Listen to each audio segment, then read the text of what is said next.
Imagine standing at the edge of the world. Your body is exhausted.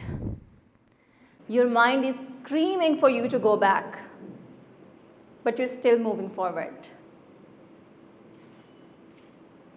So that person there standing and refusing to go back is Uzair standing at Everest. That person who refused to go back is me standing at Broad Peak. So mountains at 8,000 meter height are the ultimate test of your spirit and human resilience. Interestingly, all of you have been there. But the only difference is, fortunately, the pilot never said, he never asked you to go outside, open the door of the plane, and stand there above the clouds. So that's the mountain at 8,000 meters. There are 14 peaks above 8,000 meters height. K2, Everest, Broad Peak, Manaslu, all of them are from that list. So you must have been to the base camp of, some of you must have been to the base camp of any mountain, like K2 base camp, Nanga Parbat base camp. You might have heard about that. So that is actually the foot of the mountain. That is where our game starts. That is the foot of the mountain from where we start our climb. Alhamdulillah, Uzair and I got the chance of climbing mountains together. And back in 2023, there was this mountain, Manaslu, the 8th highest mountain of the world. We climbed that mountain together. So it took us 1 month to climb that mountain.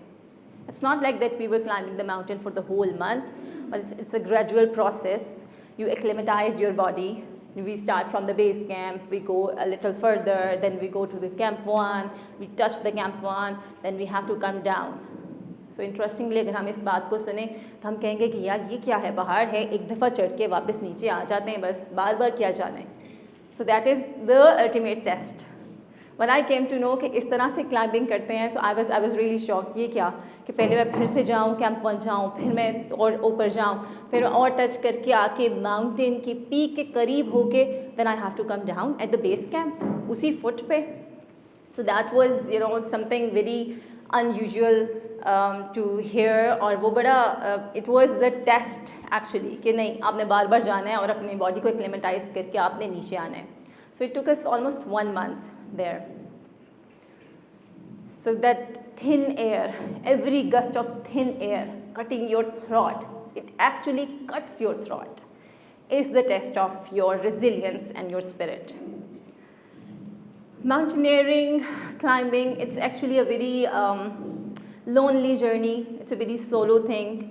You just go there, no one is there for you. You have to climb, you have to come down. But this specific mountain, the 8th highest mountain of the world, we climbed together and we became the first mountaineer couple of Pakistan. Trust me, it's more than that. I believe एक महीना आप इकट्ठे रह रहे हो, so that was, yeah. So, and on the mountain with your spouse. So that is a very successful story. So successful marriage, you can say. So on belay. On belay is a term that we use in climbing, specifically rock climbing, when you know that there is the other person there who is holding the rope for you. So the rope, you are secure, you're climbing or you're rappelling, but there is that other person there holding the rope for you. So that became our journey. It was on belay. So maybe Uzair can share on this. Sure, thank you.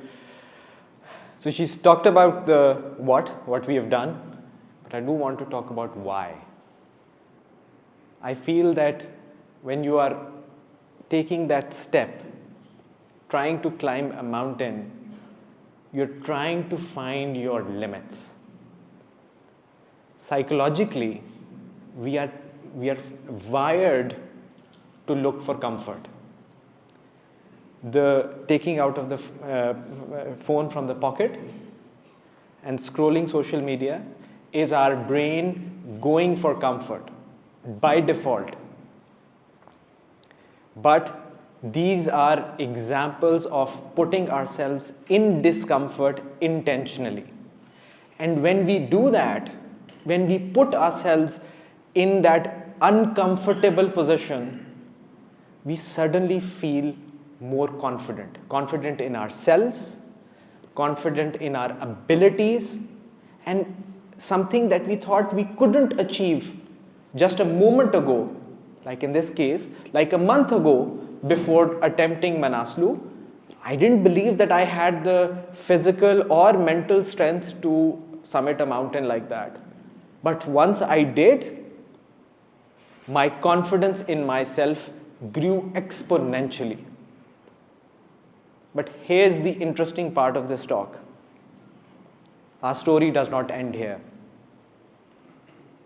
Because we did Manaslu in 23, mashallah, Anum did Broad Peak in 24, I thought I'm going to do Everest in 25.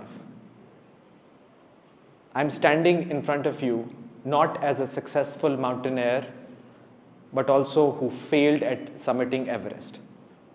And I want to share the story of that failure as well. I want to own that experience as well.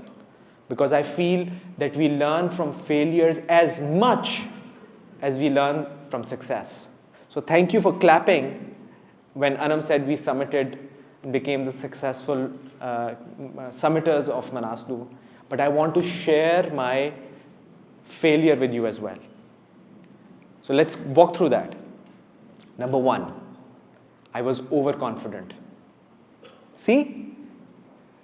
Confidence is a huge asset because it gives you the motivation and belief that you can do something.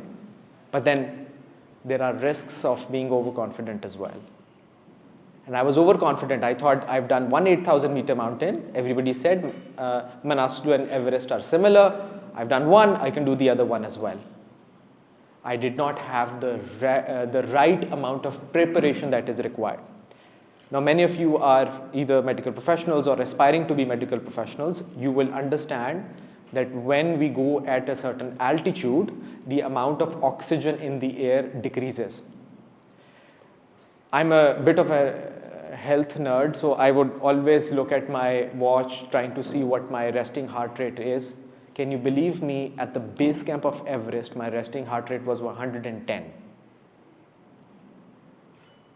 I'm a triathlete. At normal, my resting heart rate is either 50 to 48.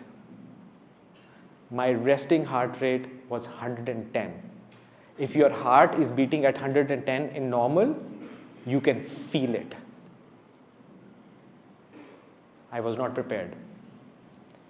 Second, just before we did Manaslu, we had done a 6,000 meter mountain in Pakistan just as a routine prep and just to prepare. I thought I don't need to do that anymore. I was wrong. So my second lesson is that preparation is the single most important thing that leads to success. We've heard a fantastic successful entrepreneur and doctor. We'll hear more as well. What we do not see is the thousands of hours of hard work that has gotten into making this person what they are. And as a result, I made the mistake of not giving the right amount of preparation that was needed to achieve the summit of Everest. I want to share a third story as well. This happened on Manaslu. Thankfully, it did not yield any consequences, but as I will tell you, the consequences could have been the worst. About 100 meters below the summit, so Manaslu is 8,200 meters, about 100 meters below the summit, at 8,100, my oxygen bottle depleted, and so I had a Sherpa with me. That Sherpa went in to take my bottle out from my bag, and put the second bottle. As it turned out, the bottle did not have any oxygen in it. I could see the horror in the eyes of my Sherpa, because that Sherpa just realized what just had happened.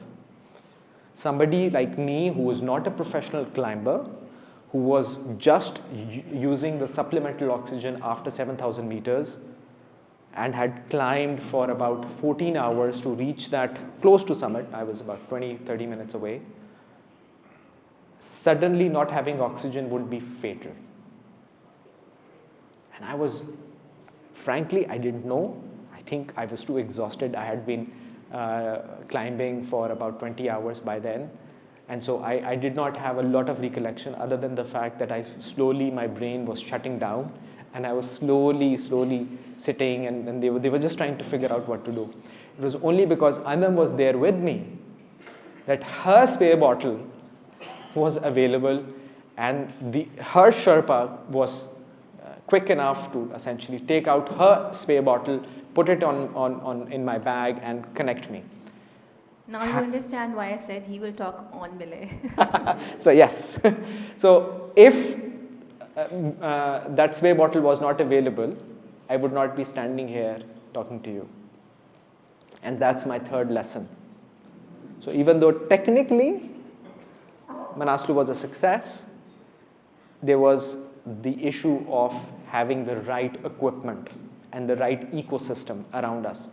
So what it teaches me is that whenever we are trying to achieve something in our life that looks very difficult, we need to have that confidence and belief in ourselves that we can actually achieve it, but we cannot be overconfident. And we need to have the right support system around us. We need to prepare for it. And finally, we need to know what are the requirements for that activity. And finally, as Anna mentioned, it's all about the belay. I want you to visualize. So belay sounds like it's a French word, but it sounds like a weird word. We don't use it in common parlance. Imagine there is a hook. It's a very small hook. And in that hook, essentially the rope goes around, and one person, as Anna mentioned, is holding, and the other person is using the rope to climb. And God forbid, if the person who is trying to climb falls or slips, the other person holding the rope is able to catch. And that's the metaphor I want to finish with, which is that in life, you need somebody on belay. Thank you.